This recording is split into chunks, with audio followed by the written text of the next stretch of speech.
The warmth of the holiday lights did little to comfort me as I sat at the dinner table, the scent of overcooked turkey thick in the air. My family was chatting, laughing, clinking their glasses together, as if everything was perfect. It was almost enough to make me believe it was. Almost. I leaned back, smiling, swirling the wine in my glass. I can't wait for the reunion tomorrow, I said, genuinely excited. It had been a while since I'd seen everyone. Aunts, uncles, cousins. It was always nice catching up. Silence. For a split second, no one moved. Then Melissa let out a short, breathy chuckle. The reunion was yesterday, Ryan. My smile faltered. What? Lucas took a sip of his wine, eyes glinting with amusement. Yeah, yesterday. Didn't Dad tell you? I turned to my father, my stomach tightening. You told me it was on the 23rd, he shrugged. Oops, must have mixed up the dates. No guilt, no apology. My mother didn't even look up from her plate. My breath hitched. Not a mistake, a decision. The air in the room changed for me, like I had suddenly become an outsider in a conversation I wasn't supposed to be part of. It wasn't that they had forgotten. It was that they hadn't wanted me there, and they were waiting for me to play my role, to brush it off, to let it go, to act like it didn't matter. Melissa smirked, awkward. I set my fork down, stood up, and without a word,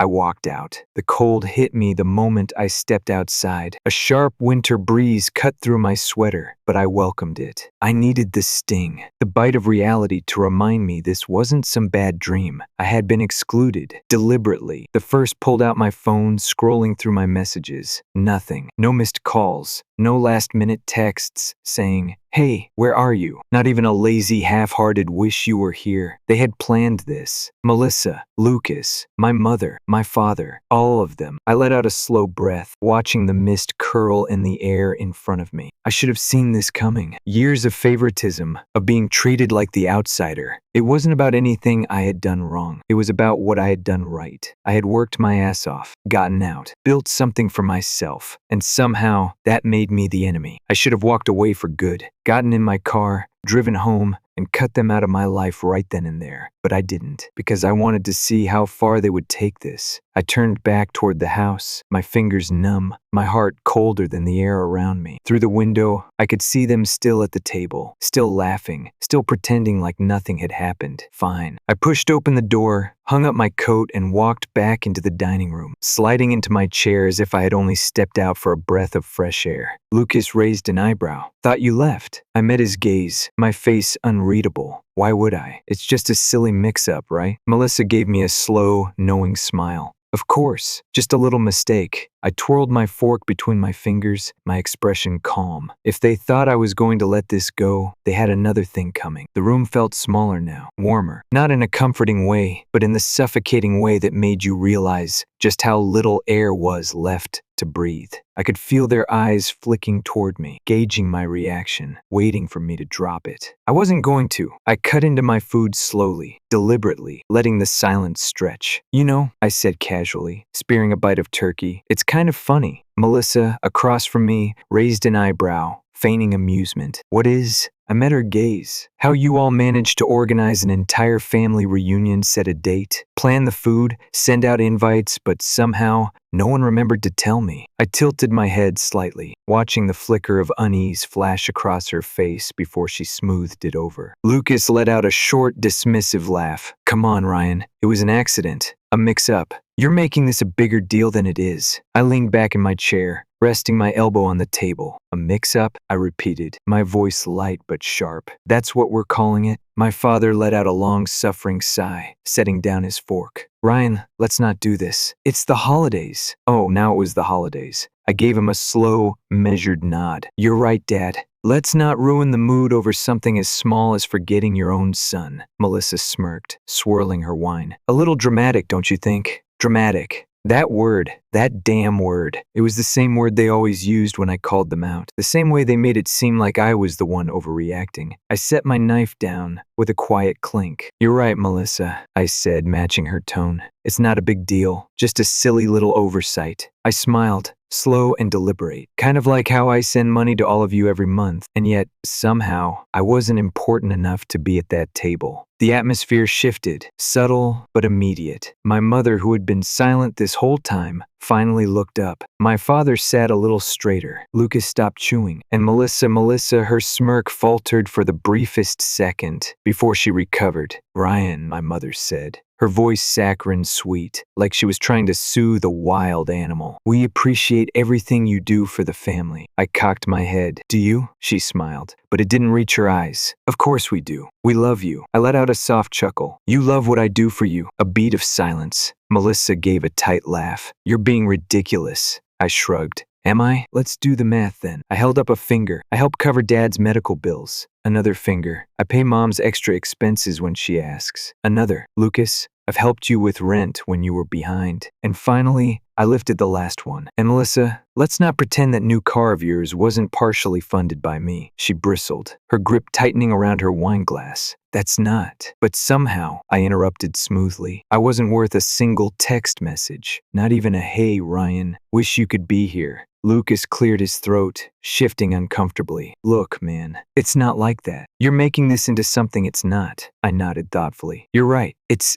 actually worse than I'm making it." I tapped my fingers against the table, because I've spent years giving and giving, thinking that maybe one day I'd actually matter to you all the way a son, a brother, is supposed to. But tonight made it pretty damn clear where I stand. Melissa leaned forward, rolling her eyes. "Oh my God, Ryan, it's one family event. You're acting like we stole from you." I exhaled through my nose, a quiet laugh escaping my lips. "Melissa," I said, my voice cool, "you did steal from me." She blinked. I tilted my head slightly. "You stole my time, my effort, my support. You took and never once thought about giving anything back." Lucas shifted in his seat, looking away. My father suddenly found his plate very interesting. My mother pursed her lips, like she wanted to say something, but didn't. And Melissa laughed like I had just told a joke. "Oh, come on," she scoffed. "You're not actually threatening to cut us off over this." I smiled. "Wouldn't I?" Her smirk twitched at the edges, like she wasn't entirely sure if I was joking. I glanced around the table. The tension was thick now, pressing in on all sides. Their expressions ranged from nervous to outright skeptical, but none of them, not one, actually believed I would do it. Because I never had before. Because I had always been the one to forgive, the one to overlook, the one to give. Not anymore. Melissa leaned back in her chair, swirling her wine again, a false sense of victory glinting in her eyes. "You'll get over it," she said lightly. "You always do." I took in the scene. My father, who had never once stood up for me. My mother, who hid behind sweet words and guilt. Lucas, who pretended to be neutral but never once stopped them. And Melissa, smug, entitled, certain she had already won. I let a small smile tug at my lips. "We'll see," I said simply. And for the first time that night, I saw something flicker behind her eyes. Doubt. Melissa's smirk twitched. She was trying to hold on to that smug confidence. But I saw the doubt creeping in, the first crack in the armor. I leaned back in my chair, casually picking up my drink. "You," I mused, taking a slow sip. "I was thinking about my finances the other day. How much I spend, where it all goes." I set the glass down, tapping a finger against the rim, and I realized something interesting. Lucas shifted in his seat. My father cleared his throat. My mother reached for her napkin, suddenly looking very focused on smoothing out imaginary wrinkles. Melissa rolled her eyes. "Oh, here we go," she muttered, dragging her nails along the tablecloth. "Let me guess, you want us all to grovel now?" I smiled. "No, I want you to listen. Just once," she snorted. "Fine, whatever. Enlighten us." I clasped my hands together, elbows resting on the table. "Every month, I send money to this family. I don't do it because I have to. I do it because I thought I was helping, because I believed family meant looking out for each other. I never asked for gratitude. I never even expected it. But I did assume stupidly that at the very least, I was valued, that I mattered." I glanced at each of them, letting the weight of my words settle. My father looked uncomfortable. My mother avoided eye contact, and Lucas rubbed his forehead like this conversation was exhausting him. Melissa, she just looked bored. "So what?" she said, twirling a strand of hair around her finger. "You want a refund?" I laughed, shaking my head. "No, Melissa. I just think it's funny." I let my smile drop. "I think it's funny how none of you realized what you were doing until right now. Lucas exhaled sharply, finally speaking up. Ryan, you're taking this way too far. Yeah, okay, it sucks you weren't at the reunion. That was messed up. But you don't seriously think this means we don't care about you, do you? I raised an eyebrow. You tell me, Lucas. Because from where I'm sitting, it sure as hell doesn't feel like any of you do. His mouth opened, but no words came out. Melissa let out a theatrical sigh. All right, fine, she drawled, throwing up her hands. We forgot to tell you. Our bad. Can we move on now? I studied her. The sheer arrogance of it. The way she genuinely thought this conversation was just a minor inconvenience. I exhaled slowly. No, I said simply. We can't. That got their attention. My mother sat up a little straighter. My father finally looked at me instead of his plate. Lucas frowned. Melissa? She smirked again, like she had already won. Oh, please, she scoffed. You're not actually serious. I tilted my head slightly. Try me. She let out a short, sharp laugh. Okay, Ryan. What? You're gonna cut us off just like that? I leaned forward.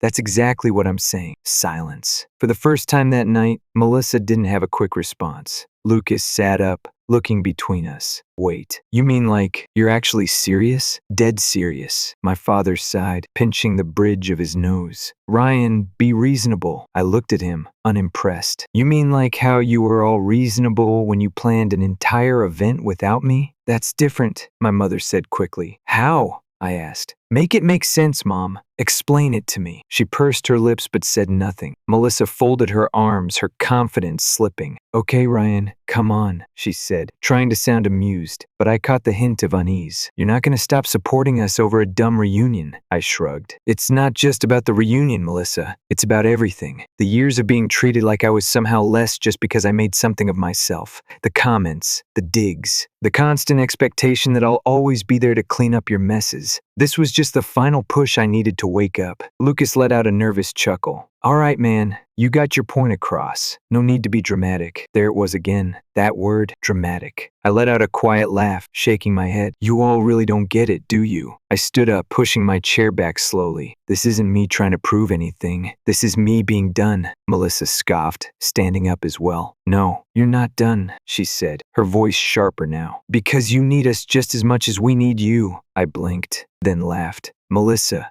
what exactly do I need you for? She faltered, but quickly recovered. For family, Ryan. We're all we have. I stared at her for a long moment. Then I smiled. No, Melissa. You need me. Her nostrils flared. You're making a mistake. Maybe, I said, but at least it's my mistake to make. My mother finally spoke again, her voice softer now. Careful. Ryan, honey, we don't want to fight. Let's just talk about this. I nodded. We are talking, and I've made my decision. Melissa clenched her jaw, shaking her head. You're bluffing. You always cave. Every time. I gave her a slow, knowing look. Guess we'll find out. And with that, I turned, grabbed my coat, and walked toward the door. Behind me, the room erupted. Lucas, come on, Ryan. Don't be stupid. My father. Think this through. My mother's sweetheart. Wait, Melissa. You're not walking out of here. But I didn't stop. I reached the door, opened it, and stepped into the cold. Melissa's voice rang out one last time. Ryan, don't you dare. I turned back, looking her dead in the eye. Enjoy the car, Melissa. And then I shut the door behind me. The cold air hit me like a slap, sharp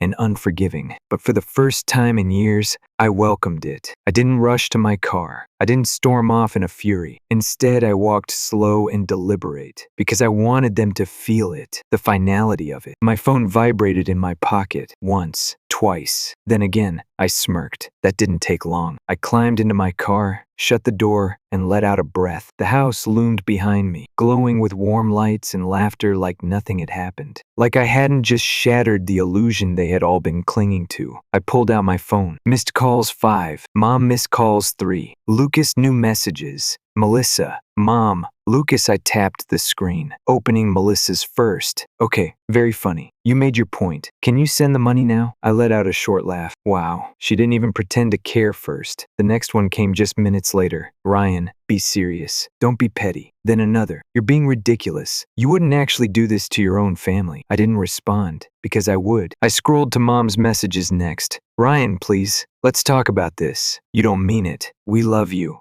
Don't throw away your family over a misunderstanding. Call me back. Your sister is upset. I sighed, shaking my head. Your sister is upset? That was what she cared about? Not me, not what they had done, but the fact that Melissa was uncomfortable for the first time in her life? I ignored it and checked Lucas's messages. Dude, come on, this is going too far. All right, I get it, you're mad, but don't screw us all over because of some drama with Melissa. Ryan, answer your damn phone. No apology, no admission of guilt, just damage control. I turned off my phone and tossed it onto the passenger seat. Let them squirm. Let them panic. They had spent years making me feel like I was the outsider, like I didn't belong. Well, now they were about to know what it felt like to be on the outside. I started the car and drove home, my shoulders lighter than they had been in years. The next morning, I woke up to a flood of notifications. 25 new messages, 10 missed calls. I stretched, yawned, and took my time getting out of bed.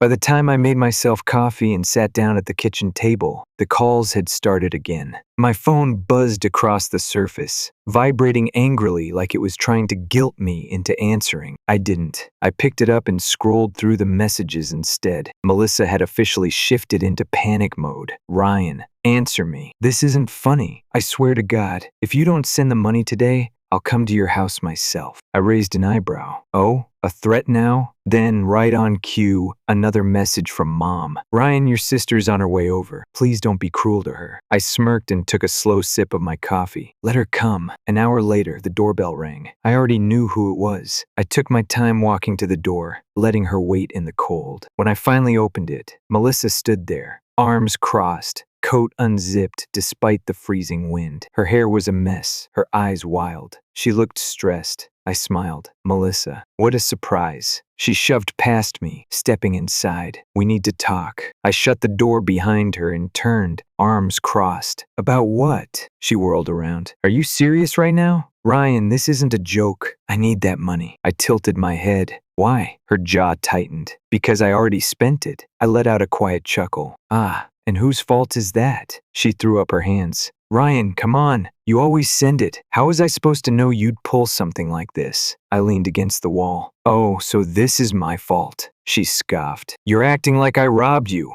It's not like you need the money. You have plenty. And there it was. The entitlement, the expectation. I let out a slow breath, shaking my head. Melissa, do you even hear yourself? She clenched her fists. Ryan, please. I already have payments lined up. I can't return everything. If you don't send it today, I'm screwed. I watched her for a moment, the desperation in her eyes, the pure, unfiltered panic. For the first time, she was the one feeling helpless. She was the one realizing that maybe, just maybe, she had messed up. I smiled. Sounds like a you problem. Her eyes widened. Ryan, please. You can't do this to me. I shrugged. Watch me. For a second, I thought she might cry. Then, something inside her snapped. Her face twisted, her voice sharp. You think you're better than us, don't you? Just because you have money now? Well, newsflash. Ryan money doesn't make you family. When you finally lose it all, don't come crawling back to us. I raised an eyebrow. You mean the family that forgot I existed? She opened her mouth, closed it. I let the silence stretch. Then finally, I stepped toward the door, pulling it open. Good talk, I said. Now get out. Her jaw clenched. She stared at me for a long moment like she was waiting for me to cave. I didn't. Finally, she huffed, yanked her coat tighter around herself, and stormed outside. I shut the door behind her and exhaled, a deep, satisfied breath. And just like that, it was over. Final messages. An hour later, my phone buzzed one last time. Mom, Ryan, what did you say to your sister? She's furious. Lucas, dude, you really did it, huh? Melissa, you're going to regret this. I smiled. No, for the first time in years, I wouldn't. I turned off my phone, stretched out on the couch, and enjoyed the silence. Let them panic. Let them squirm. I wasn't their safety net anymore, and that was the best gift I had ever given myself. Story 2. Growing up, I always knew I wasn't the favorite. My parents never said it outright, but their actions made it obvious. I'm 29 now, but looking back, I can see the pattern as clear as day. My older sister, Lauren, 31, was the golden child.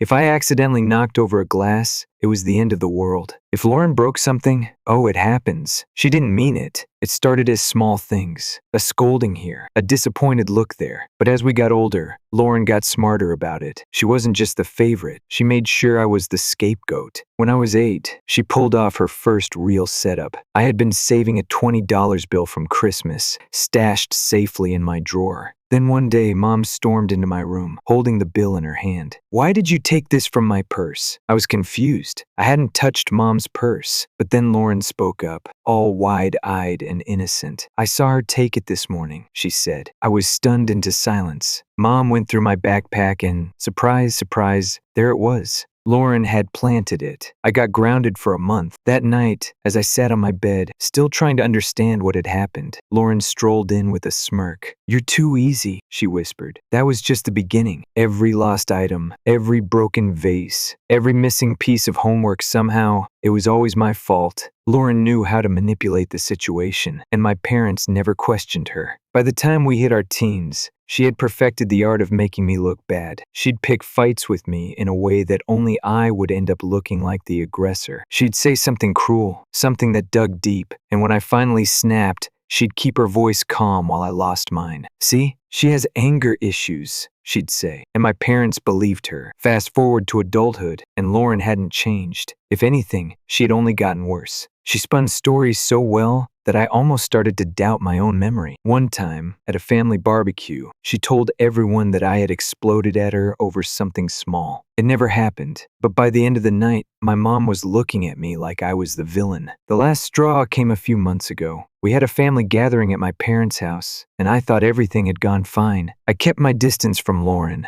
helped clean up after dinner, and made sure not to get involved in any arguments. But the next morning I got a call from Mom, furious. "Lauren told me what happened last night," she said. "She was so upset she had to leave early. She said you screamed at her for no reason. I felt like the floor had just disappeared beneath me." "Mom, that didn't happen," I said, trying to keep my voice steady. But it didn't matter. Lauren had told the story first, and that meant it was true. By the end of the call, my dad had blocked me on social media, and my mom sent me a long text about how I needed to get help for my anger issues. That wasn't the worst part. Lauren wasn't content with just turning my parents against me. My cousin Olivia reached out, hesitant, asking if I was okay. "I heard from Lauren that you've been unstable lately," she said. "She's really worried about you." Unstable? I wasn't unstable. I was exhausted. I was tired of fighting a battle I could never win. I live alone now, in a small apartment a few towns over. I have a stable job, good friends who know the real me. They've been my rock through this. But even then, it's draining. It's humiliating to have to constantly defend myself against lies. To know that no matter what I say, the people who are supposed to know me best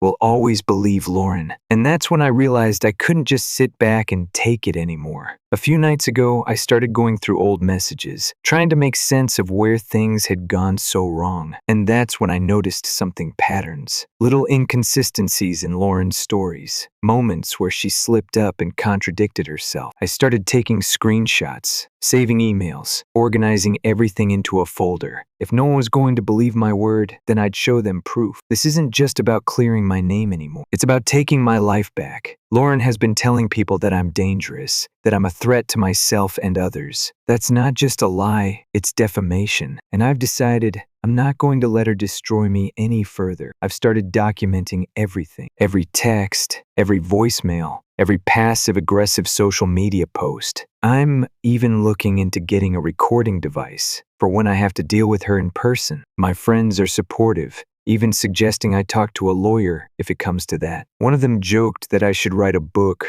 about surviving a manipulative sibling. And honestly, that's not a bad idea, because this time I have a plan. The first step? Reaching out to my parents one last time. If they don't listen, I'll take this public. I don't know where this will end, but I do know one thing. I'm done staying quiet. After that call with my mom, something in me snapped. For years, I had played defense, trying to explain myself, trying to prove I wasn't the villain Lauren made me out to be, but it never worked. She always got ahead of me, twisting the story before I even had a chance to react. Not this time. I started gathering everything: texts, emails, old messages where she contradicted herself. I even dug up social media posts where she had exaggerated or flat out lied about events. I wasn't sure what I was going to do with it yet, but I knew I needed it. If no one was going to believe my word alone, then I'd give them cold, hard evidence. The first real test came when I met up with Olivia, my cousin, the one who had called asking if I was unstable. She was still in touch with Lauren,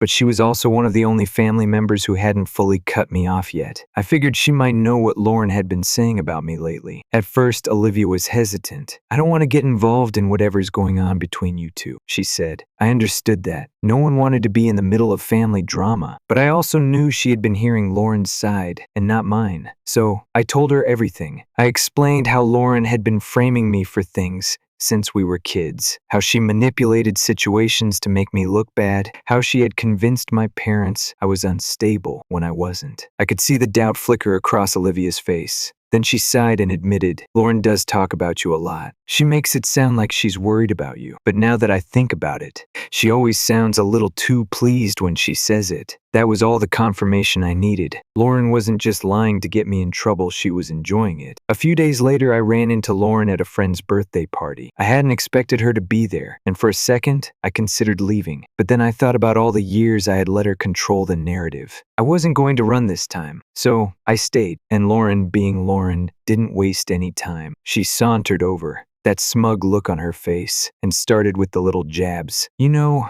it's really sad that you push people away like this," she said, voice dripping with fake sympathy. "I hope one day you get the help you need." I didn't take the bait, I just let her talk, because what she didn't know was that I had a small recording device in my pocket, catching every word. She kept going, throwing in passive-aggressive digs, and then, almost as an afterthought, she said, "Not that it matters what you say. Everyone believes me, not you." That was it. That was the moment I knew I was going to win. After that, I started testing her. I planted small pieces of false information, things I knew would get back to my family. I casually mentioned to Olivia that I was considering moving out of state, just to see what would happen. The very next day, my mom called me, furious. "How could you make a big decision like that without talking to us?" So Lauren was still leaking information, still twisting everything to make me look bad. I dug deeper. I started looking at her social media, and I noticed something strange: her work. She had been claiming on LinkedIn that she was in a high-ranking position, but I remembered her complaining just last year about being passed over for a promotion.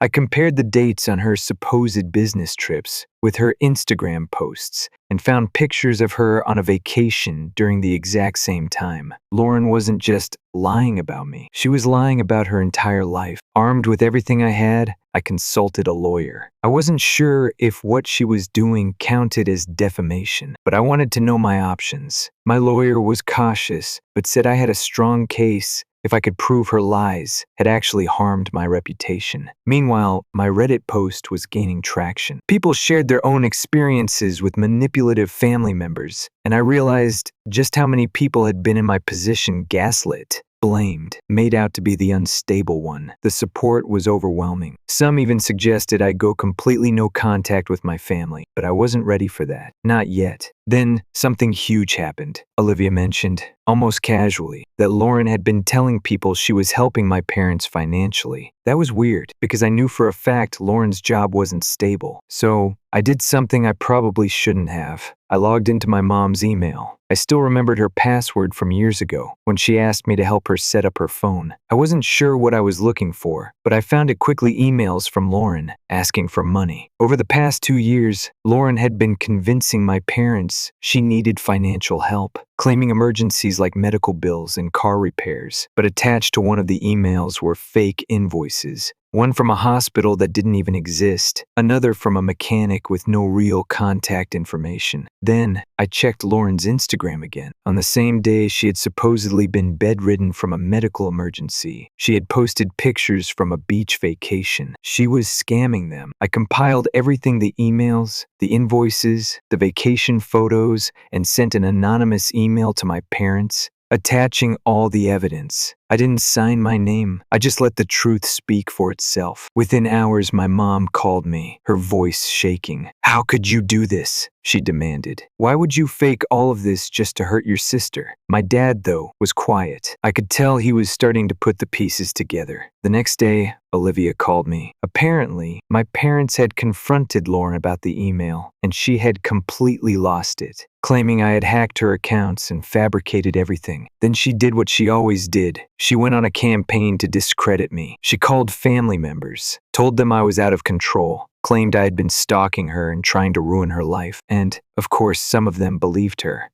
but I had something she didn't proof. That night, Lauren called me. I let the call go to voicemail, and when I listened to it, I couldn't believe what I heard. She was panicked, her voice shaking, but there was still that edge of arrogance. "I don't know what game you're playing, but you need to stop," she said. "You're making a fool of yourself. No one's ever going to believe you over me." I smiled as I saved the voicemail. "Oh, Lauren, you have no idea what's coming." Lauren thought she had won. After our parents confronted her about the money, she went into full damage control mode. She cried to my mom, played the victim to our extended family, and tried to turn the whole thing around on me. She told everyone I was obsessed with ruining her life and that I had faked all the evidence just to get back at her. Some people believed her, some always would, but others, especially my dad, were starting to have doubts, and I was about to make sure those doubts turned into certainty. The final push, I knew I needed something undeniable, something that Lauren couldn't twist, manipulate, or explain away, and as it turned out, she gave it to me herself. One night, she called me. I was ready this time. I let it go to voicemail, just like before, and when I listened to it, I had to stop myself from laughing. "You need to quit this little act," she snapped. "You think you're so smart, but you have no idea what you're messing with. You're making everyone hate you, and when it all blows up in your face, don't come crying to me." Perfect. She wasn't even trying to sound innocent anymore. She was mad,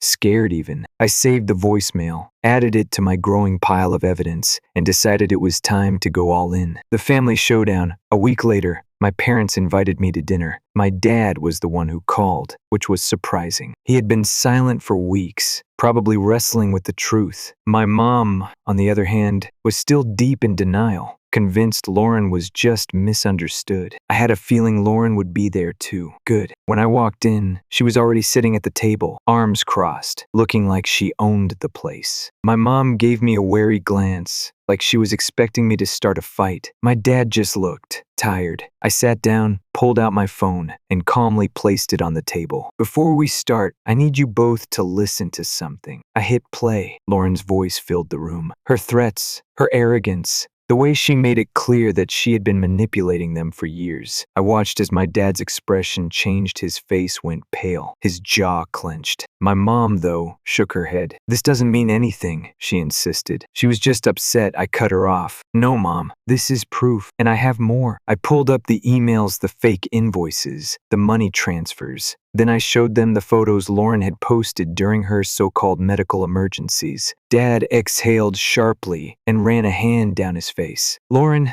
tell me this isn't true." And for the first time in her life, Lauren had no words. She just sat there, her mouth slightly open, her usual confident smirk gone. Then, in classic Lauren fashion, she tried to turn it around. "This is insane," she scoffed. "You're all ganging up on me. I don't have to sit here and listen to this." She grabbed her bag and stormed toward the door. But before she could leave, I hit her with one last piece. "You told everyone I was moving out of state. That was a lie." She froze. "I told Olivia that on purpose," I continued, "just to see if it would get back to Mom. And guess what? It did. You're still running the same old playbook, Lauren. But this time, I played you." I saw it in her face, that flicker of realization. She had lost. Then, without another word, she walked out the door and slammed it behind her. The aftermath, the fallout was instant. Lauren went nuclear. She called family members, ranting about how I had set her up, but the damage was done. My dad wasn't buying it anymore. Some of our extended family still tried to defend her, but even they sounded hesitant. And then, the best part, Lauren completely self-destructed. A few days after the dinner, someone on Reddit sent me a message. Apparently, my post had blown up even more than I realized. People were digging into Lauren's past lies, calling out inconsistencies in her social media. Someone even recognized her from work and said she had exaggerated her job position. Word got back to her employer. She had a meeting with HR. Then, just like that, she scrubbed her entire online presence. No more fake LinkedIn job titles. No more Instagram flexing. She disappeared from social media altogether. And as for my parents, my dad actually apologized. He admitted that he had ignored the signs for too long, that he had let Lauren get away with too much. My mom, well, she still made excuses, but even she couldn't deny what was right in front of her anymore. Closure, finally. A few weeks later, Lauren tried one last time. She sent me an email. It was half apology, half blame. She claimed she had only done what she did because she felt overshadowed by me. She said she hoped I could forgive her someday, but she also accused me of taking things too far. I didn't respond. I was done. For the first time in my life, I felt free. Family gatherings are different now. Lighter, easier. Lauren isn't invited anymore, and honestly, I don't miss her. My parents are making an effort, especially my dad. We're not perfect, but at least we're finally being honest. As for Lauren, she's out there somewhere, trying to rebuild whatever is left of her fake life. Maybe she'll change. Maybe she won't, but that's not my problem anymore. I've spent my whole life trapped in her web of lies, and now I'm finally free.